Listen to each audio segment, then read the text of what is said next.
Dave Mandel, I should say that I have been on a bit of an odyssey that has led me to you. Uh-oh. Well, in a couple of senses that I want to explore and excavate with you. But how should I introduce you? Because there's a lot to introduce, I suppose. I don't know. Sometimes I feel like, you can kind of just go in chronological order, or you can just kind of go what my, I guess, tombstone will say, which is the guy that wrote the Bizarro Jerry. Yeah, that's sort of, I think, how I'm going to, that's sort of as good as it's going to get vis-a-vis death. So, yeah.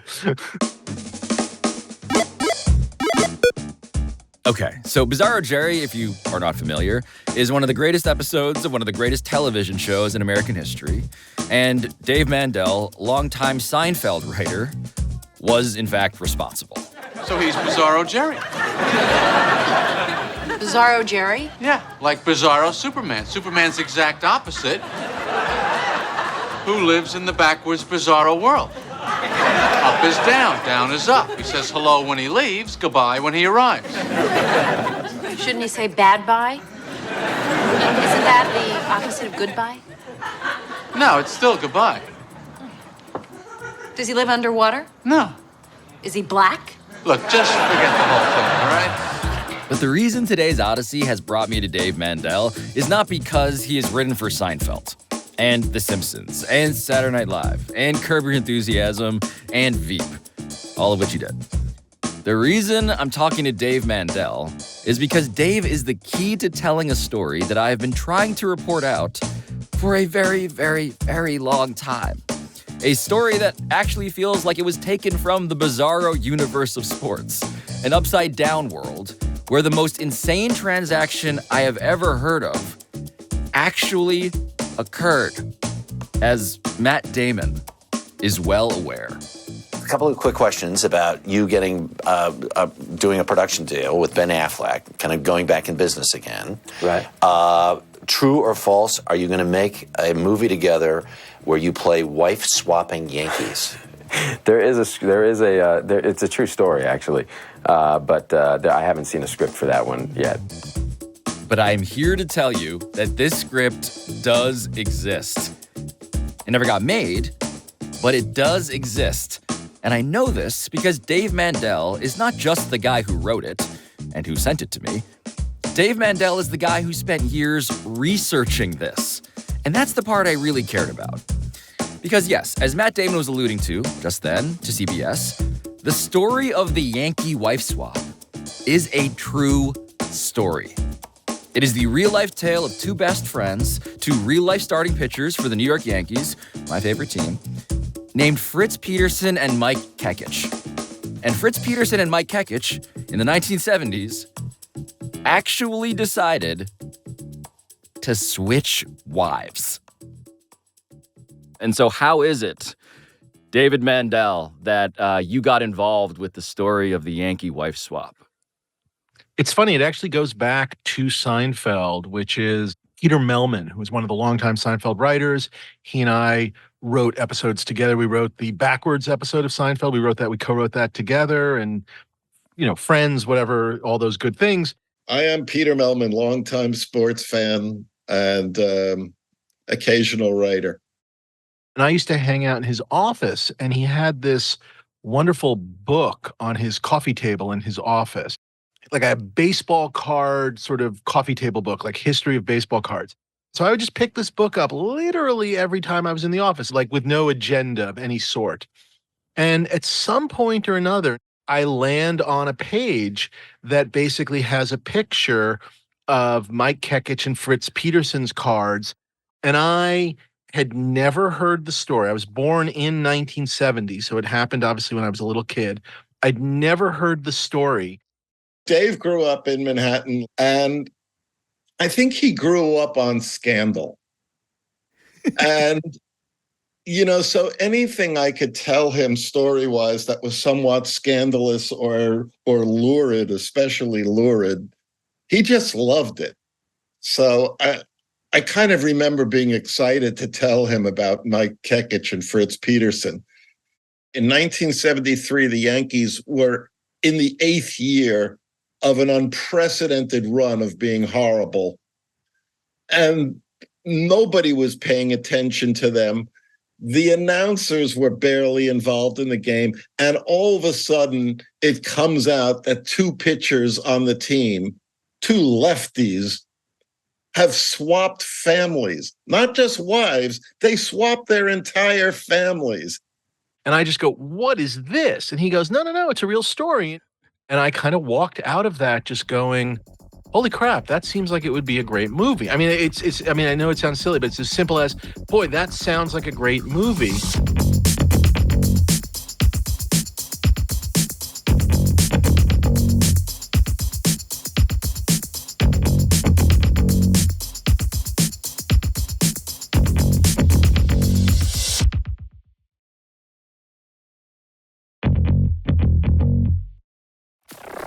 At the time, in the 70s, there was a sense that lefties were a little kooky. So these two guys were considered within their team a little bit of characters, Kekich especially. Fritz, Peterson, was the more straight-laced of the two. Kekich was a wilder character. There was a period of time where he was just always walking around with a tennis racket. He was kooky. So there were definitely, one of them seemed more, if you will, the straighter guy, and one was more a little bit the devil, if you will. So I need you to know that Dave's story, his reporting here, hinges on these exclusive, in-depth conversations that he personally had with the quieter and straighter-laced Fritz Peterson. And at every turn, we've been fact-checking this. I've been spending weeks doing this now, confirming, for instance, that Fritz, whose wife's name was Marilyn, and Mike Kekich, whose wife's name was Susan, really were this genuine duo, this pair of best friends and road roommates who were constantly hanging out, and were also both the fathers of two little kids. But one of their Yankees teammates told me that while Fritz was the better player, Mike Kekich was wilder on the mound and, crucially, in romance. Mike was visibly more confident, more experienced, more aggressive in that realm. And very late one evening, in July 1972, both the Petersons and the Kekiches found themselves at a house party thrown by a sports writer for the New York Post. Because in the 70s, apparently, sports writers and athletes would actually socialize and hang out. And this is what Fritz Peterson would tell a radio show many years later about what happened that fateful night at around 2 or 3 a.m. We were all drinking beer and having good time, hot dogs, yeah. Right. And it got real late, and we went out to our cars. Mike and I had come in separate cars with our wives, right. And we happened to be parked behind each other in the street. And I said, as we walked out, I saw Marilyn and Mike walking a little bit ahead.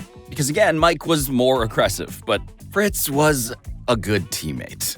And I said, hey, Marilyn, why don't you go back at the time, Mike? Your wife is Marilyn. Yes, ride with Mike to the diner in Fort Lee where we had met before we came. And I said, Susan will go with me and we'll just meet you back there. There was this mutual decision, very both fake and yet organic, of why don't I drive your wife and why don't you drive my wife? Go off and basically, for lack of a better word, go to a malt shop and kind of go on like a very 1950s date, but in a very happy, dreamy, romantic way. And Kekich and Marilyn disappear for 2 hours.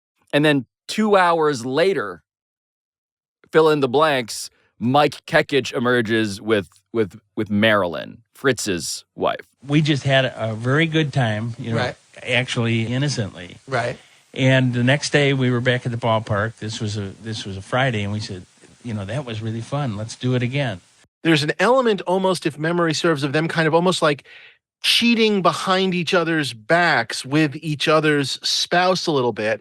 Then it becomes sort of more organized. Then they try and put an end to it because rumors are getting out. And then ultimately they just are like, it doesn't matter. I love her. I want to be with her. I love him. I want to be with him, vice versa. And so I do need to clarify here that these two Yankee couples, weren't just swingers. I mean, look, it wasn't just the 70s. That's not entirely what the story is about here. By Fritz's own admission, the physical electricity between his wife Marilyn and his best friend Mike had been undeniable by this point. And Fritz Peterson, by the way, was clearly falling for Sue Kekich as well. And so by 1973, after all of these little stops and starts, these considerations, the framework of The Trade, as Dave Mandel would title his screenplay, got hammered out in real life and agreed upon, co-signed by these four friends in equal parts. And no, they weren't swapping wives. That's, I think, still the biggest misconception about the whole deal here. The Petersons and the Kekiches were actually swapping husbands. Everything else in their households, according to The Trade, their children, their pets, their furniture, their houses, would remain as it was with Marilyn and Sue. There was just a matter of, a pitching change. My name is Rick Dempsey. My position, I'm a catcher. I joined the Yankees as a catcher in 1972 through 76.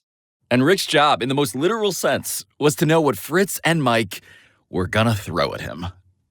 I get it occasionally. Every couple of years, somebody will say, "Oh, weren't you there when Mike Kekich and Fritz Peterson were there?" And I go, "Yeah, I was there when it all happened." It was probably the biggest news in all of baseball at that time, that people would trade everything, even the dogs and the cats. How did you learn that the swap was happening? Well, they called a meeting in the clubhouse to talk about it, and from vaguely what I remember, they were asking us not to talk too much about it, just to kind of let it go. So when people asked us, "Well, what do you know about it?" we basically said, we don't know about it. We've only heard about it, what we've read about it in the papers and what the media has been talking about in the clubhouse. That's basically it. Other than that, I think by that time, the owner, George Steinbroder, had asked everybody to just kind of shy away from it. Which became impossibly difficult on account of the fact that one day during spring training in 1973 in Florida, the Yankees broke the news of the trade by holding two separate press conferences, one with Mike Kekich at 10 a.m. and one with Fritz Peterson at 4 p.m., a truly unprecedented doubleheader for the PR staffer in charge. I'm Marty Appel, longtime historian for the New York Yankees, originally their public relations director and television producer. And I've written a lot of books on the Yankees and their history, among other things. So now I'm reduced to kind of doing Zoom interviews on the subject of the Yankees. But you should probably know that Marty was 24 years old on the day in question. You don't have a lot of preparation for moments like this, and we didn't have a written press release that we put out at all. Today, you would have almost been forced to confront a room of 100 journalists. Back then, there were the 6 or 7 beat writers who were covering spring training. Some phone calls came through, but it was the era before even People magazine, let alone Extra and Inside Edition and all of that. It was like a 5-day story in the New York tabloids. Front page, there had been an outing the previous summer on an off day where we had all gone out on a yacht for a cruise out in New York Harbor. And the Petersons and the Kekiches were in the photograph together. So that became sort of, we got a photo of them. And then eventually, almost a week later, as memory serves, Johnny Carson makes his first joke about it. The sports writers have been saying a long time they had to do something to make baseball more interesting. And this is really it. I understand Fritz is getting Mike's wife, plus a child to be named later. Part of what my research was indicating as I was looking into how it was reported on at the time is, to your recollection, and to Fritz Peterson's recollection at least, he's the guy who seemed to be like, hey, look, this isn't that weird, right? This doesn't have to be that weird. He wanted to sort of normalize this despite the monologue jokes, besides the fact that, again, they had swapped husbands and the dogs and the kids and the houses and the furniture. Otherwise, that was all going to stay the same. No, but it's quite a thing. The Yankees now have a manager, 3 coaches, and a marriage counselor. Now, now when a Yankee gets traded away, his wife stays with the team. You know, it's going to be a strange year in baseball. The ump says play ball, and everybody throws their keys into the ballpark.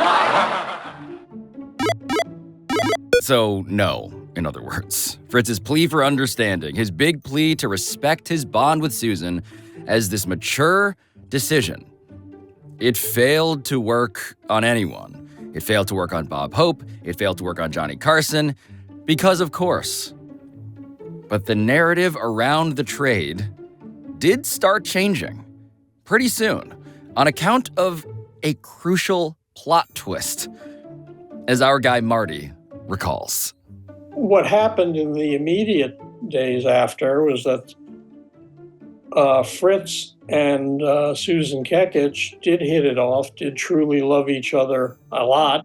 As for Mike, it didn't last out the week. They just came to realize this was not a good idea. Let's put things back the way they were, but it was too late. You couldn't put it back the way they were. So it became bitter and terrible feelings, and that's when it became apparent that one of them was going to have to get traded. Within a week, it was obvious that Mike Kekich and Marilyn Peterson both had buyer's remorse, essentially. This was just within days of those dual press conferences in spring training. They wanted this whole experiment to be over. They both proposed undoing the trade. The problem was that Fritz and Susan completely disagreed. And ultimately, I think they both realized, but the Peterson, Fritz, and Susan especially, how unhappy they are, if you will, back with their other original spouses and the other way. But the part of it that was the interesting story was this ongoing sense, and again, via Fritz Peterson, that Kekich felt cheated. It's incredible, man. This is incredible. The idea that it starts with like the physical lust, the testosterone, the pheromones of Mike Kekich and Marilyn Peterson together, and they're late because they were f***ing before that diner meeting, and now they are realizing, oh no, it's the other couple that is way more into this. There's a sense from Marilyn of like, what have I done? Like, what about my thing? But from the Kekich side, just a real sense of like, what about me? I lost. I deserve more. And there's a jealousy, a weird jealousy, not necessarily about the wife, but rather you beat me.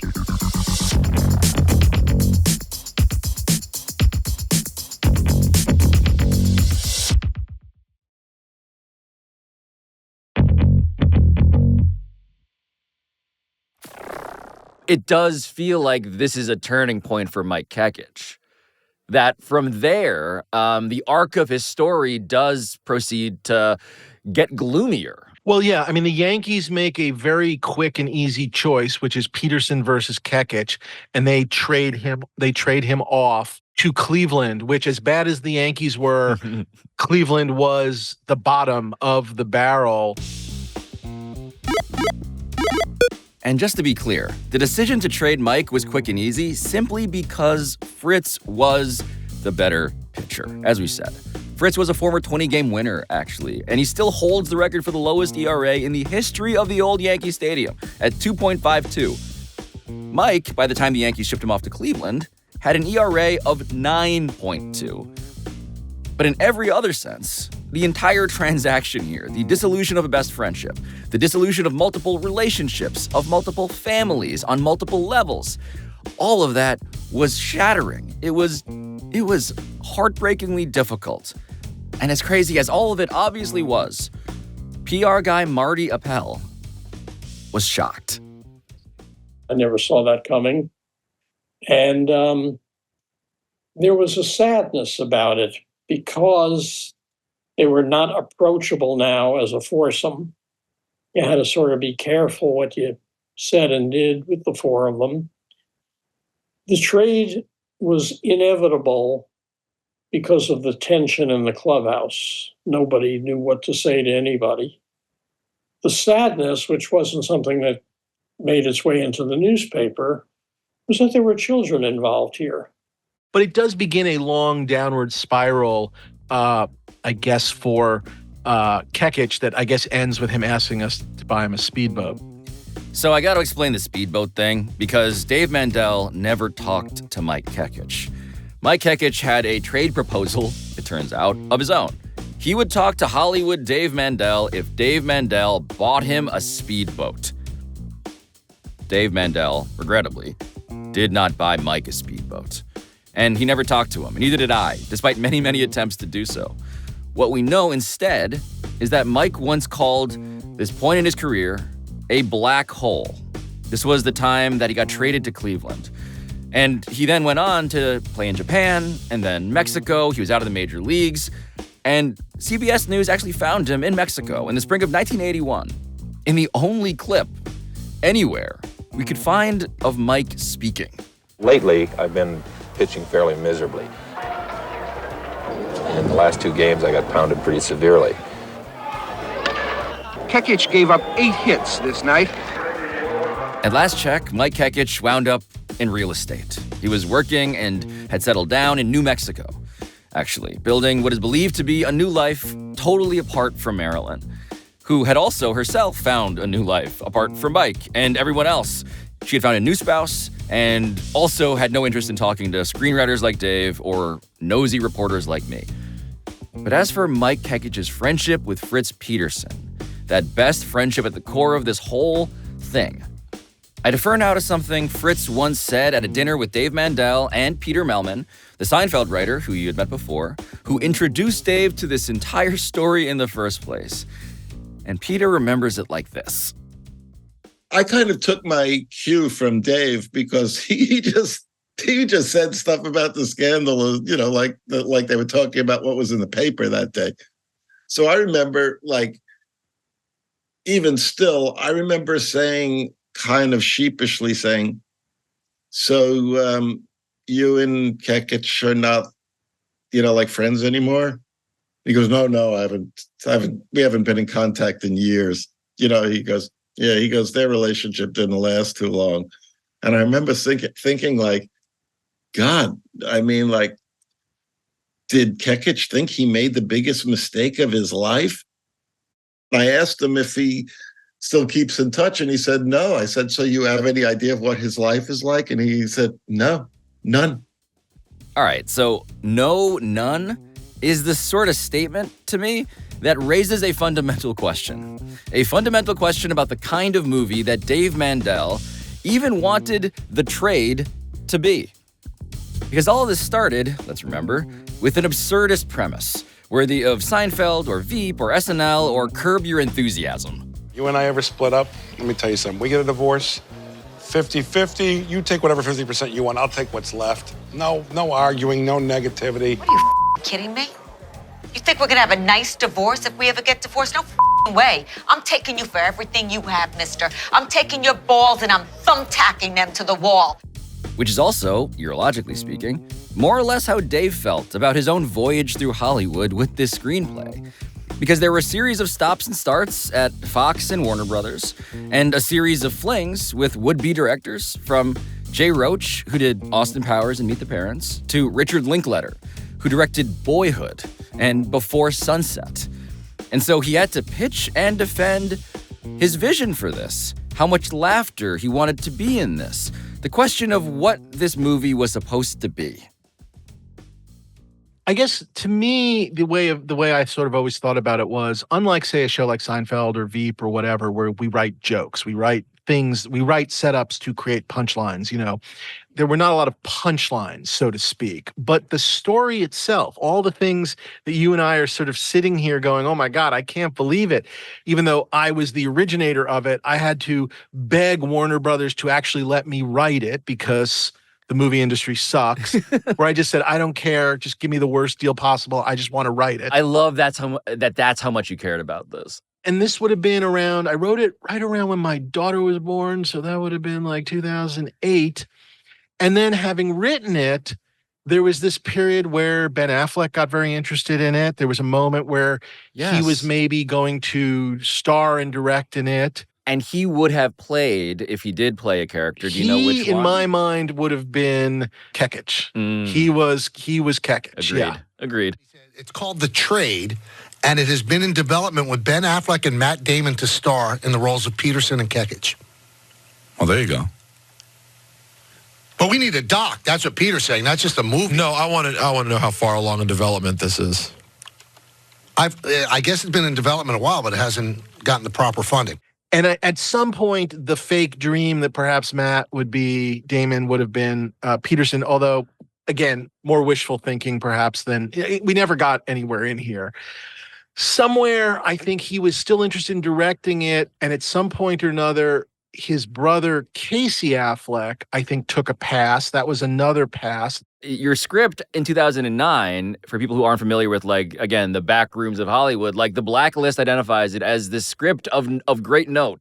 That was very nice, yes. I was very much hoping, coming off of Veep, that someone would more or less let me do it again, that I had achieved enough, some sort of success to do, and had become more of a director in my own right and whatever. And that sort of coincided very much where the movie industry sort of went away and they stopped making movies. So that's kind of where we are at the moment. Yeah. Had you considered rebooting this as a Marvel movie, perhaps? Maybe yes, that exactly. Would have been... Two Superman and Batman swap wives. Exactly. Yeah. But the idea that you have this passion project, I like to imagine the would-be movie poster, right? Because you mentioned Damon and Affleck. I want to dwell for a second here on the wives, though. Marilyn was fascinating. Marilyn was a real ball breaker on the one hand, very concerned with appearances, very concerned with how things looked, the sense of propriety, but under it lurking something else. Someone like Anne Hathaway seemed like a no-brainer. What are you doing? What's wrong with you? You can't just go around kissing people, particularly not engaged people. You want to kiss again? I suppose that it's worth noting that, like, actresses who were considered, at least mentioned, Naomi Watts, Rachel Weisz, Rebecca Hall. You know, it's interesting. Susan Kekich, there was a real just like kind of California girl free spirit to her. And I'm not going to lie, in certain ways, she was perhaps the least fleshed out character, because it's funny in a weird way, because in talking to Fritz Peterson, he was talking about how in love he was with her. It was almost like in his telling, she's the most idealized character. So I never got to hear a flaw. Do you know what I mean? And the reason Fritz never told Dave about Sue's flaws, in all the time they spent together and all the time Dave spent researching Fritz's life, it brings us finally, to the most stunning part of one of the most batshit crazy sagas in sports history, which is that Fritz and Sue never broke up. Seriously, I'm looking at the timeline here. Fritz and Sue got married in 1974, the year after the trade got announced. And what still blows the mind of the PR guy who organized those dueling pressers, our old pal Marty, it's that Fritz and Sue proceeded to stay together for more than 50 fucking years. That's the wonderful side of the story. That's a true love story. I mean, who goes 50 years? A couple meets in college, falls in love. It's the great American love story. It still doesn't go 50 years. That's not the way things work. So it's wonderful that it did for them. So it is maybe the greatest of all American love stories. And Fritz, in various interviews he gave over the years, could not agree more. I mean, just listen to him. The kids probably, a couple of them probably aren't real happy about it, but you know what? They're in their late 40s now, and they're doing fine. They're good kids. So to that regard, that wasn't a problem either. I mean, they probably wish it wouldn't have happened, but I don't know how it could not have happened some way. We've just had so much fun, and I thank God for my new wife. We're still partying every night. Our honeymoon never wore off, and I hope it never does. All of which leaves me with just one more question for Dave Mandel. What is the ending of your movie, such as it was what? The basic end was ultimately Kekich is traded off to Cleveland and then bounces whatever. And then Fritz is traded off. They cast him like a aside. year He had later, an arm right. injury that year and, wasn't quite the same pitcher, which again speaks at the time to the disposable nature of these players and the contracts at that time. And the only thing that he had been asked and assured is that he, of course, would never get traded to Cleveland himself. And they trade him to Cleveland as well. Kekich is long gone. They're not teammates again, but they are there. There's a cosmic connection. Yes, exactly. That Just persists. the curse of Cleveland. And it's sort of a sense of the one couple is together, is happy. The other couple has tried a couple of times, but it hasn't quite worked, whatever. And I think, I'm trying to remember, God, it's been so long. And it does end with a little bit of a joke, which was Kekich at that point has a new young wife. And Fritz makes a trade joke with him. And that's that was sort of the end, which was a little bit of an attempt at sort of if you will, sort of Billy Wilder, nobody's perfect, some like it hot last line, want to trade or something like that. But right. That was my end. But ultimately, like I said, trying to make some sense of this, that somehow in this crazy story, there was a real love story. Although perhaps we even need to question that. I guess that's my end. So what I have found out at the end of this conversation is that we need to crowdfund a speedboat for Mike Kekich.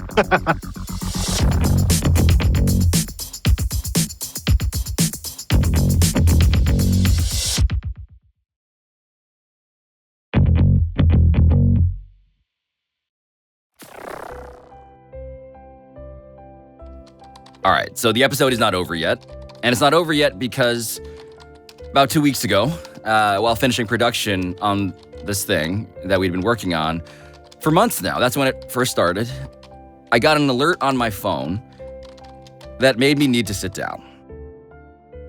The headline from the Associated Press read, Fritz Peterson, Yankees pitcher who traded wives with teammate Mike Kekich, dies at age 81. It turns out that Fritz had been fighting lung cancer. I didn't know about this, in part because I never got to talk to Fritz Peterson myself. In 2018, Fritz's family had posted on Facebook that he had been diagnosed with Alzheimer's disease, which is why talking to Dave Mandel in the first place was so important to this episode. Dave had talked to Fritz extensively even before that, and Dave was more obsessed with this story, with Fritz's story, than even I was. But neither of us knew the detail that the AP obituary revealed in the second paragraph of that story. After the one about the trade, which was, again, erroneously called, a wife swap. What we didn't know was that Fritz had actually died at his home in Minnesota back in October of 2023, according to county records. Which means that Fritz's death had been kept secret for, about half a year. And in fact, the only reason why it leaked out at all is because the athletic department at Northern Illinois University, where Fritz went to college, had accidentally spread the news. And then the AP checked the county records, and then people realized that Fritz had been gone long before they realized it. And all of it explains why reporting this story over the last 6 months had been so difficult and so strange. I presumed that Sue wouldn't want to talk in public about any of this stuff. But now realizing that she had lost her husband of 50 years, of course she wouldn't. And the same goes for all the 4 kids involved who we've mentioned here and who I didn't get to talk to. And only in retrospect do I now realize what this was. It was an overdue sense of privacy for an athlete whose most intimate decisions became willfully known to so many strangers all across America throughout time. And so it did feel appropriate that the real last scene in this real-life love story just wasn't for the rest of us to see.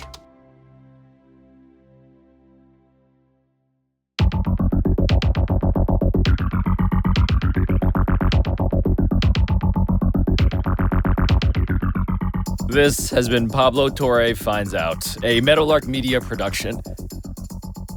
And I'll talk to you next time.